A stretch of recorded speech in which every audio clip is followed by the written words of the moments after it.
በስመ አብ ወወልድ ወመንፈስ ቅዱስ አሐዱ አምላክ። ዕለት 14 ሰነ። በዛ ዕለት እዚኣ ቅዱሳን ሰማዕታት አባ አክራ ምስ ሓዉ ፊልጶስ ካብ ሃገር ደምንሁር ከባቢ ብይጹር ደቡብ ግብፂ ምዕራብ ባሕሪ ምስሪ ሰማዕትነት ተቐበሉ። እዚ አባ አክራ ምስ ሓዉ ፊልጶስ አጸቢቑ ሃብታም ነበረ።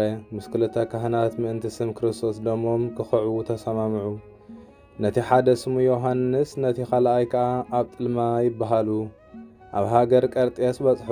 ኣብ ቅድሚ ገዛኢ ከዓ ብጎይታና ኢየሱስ ክርስቶስ ተኣመኑ። ንሱ ከዓ ብበላሕቲ ነገር ክወግኦም ኣዘዘ።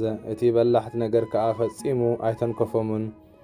ካብኡ ናብ ዝነድድ እቶን ሓዊ ክድርብይዎም ኣዘዘ። ደርበይዎም እሞ መልአኽ እግዚኣብሔር ከዓ ኣድሓኖም። መሊሱ ኣብ ጭራ ኣፍራስ ኣሲሮም ኣብ ሃገር ቀርጤስ ክሳብ ሃገር ደምንሁር ክጓትትዎም ኣዘዘ። ከምኡ ድማ ገበርዎም። እንተኾነ ካብ ጥፍኣት ወላ ሓንቲ ኣይበጽሖምን። ብምስቃዮም ምስ ደኸሙ ኣርእሶም ብሰይፊ ክቖርጽዎም ኣዘዙ። ተሰይፎም ከዓ ኣኽሊል ሰማዕትነት ናይ መንግሥተ ሰማያት ተቐበሉ። ኣብ ሃገር ጻም ምእመናን ሰባት መጺኦም ስጋ ቅዱስ አክራ ወሰድዎ።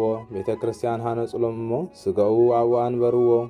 ካብኡ ከዓ ብዙሓት ተኣምራት መንክራትን ተራእዩ። ከምኡ ድማ ነቶም ሰለስተ ቅዱሳን ፊልጶስ ኣብጥልማ ዮሐንስ ሰብ ሃገር ደምንሁር ወሲዶም ገነዝዎም። ጽብቕቲ ቤተ ክርስቲያን ሃነጽሎም።